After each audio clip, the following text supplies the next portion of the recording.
Assalomu alaykum. Biz Andijon viloyati Marhamat tuman Yo'lamatol MFIdagi 429-konturdamiz. 429-konturdamiz. Bu kontur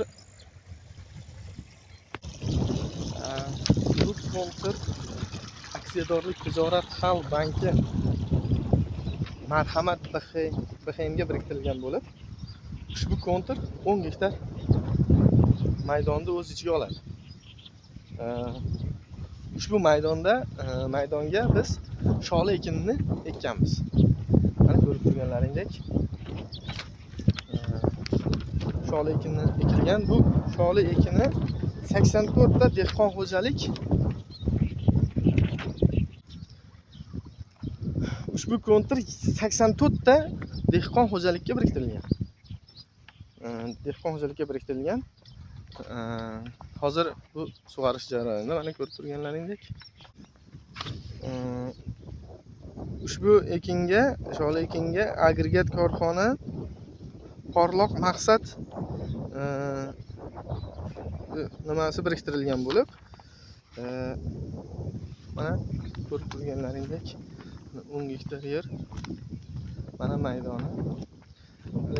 Suv bo'lgani uchun ichchasiga o'rtasigacha kirish imkoniyati bo'lmadi. Bu yerda 1 gektar sholidan 13 million so'm miqdorida daromad olish rejalashtirilgan.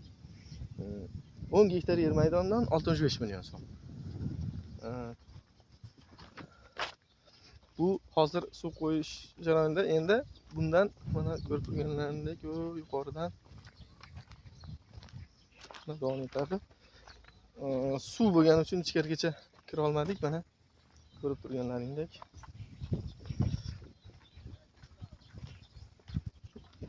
Mana rasm.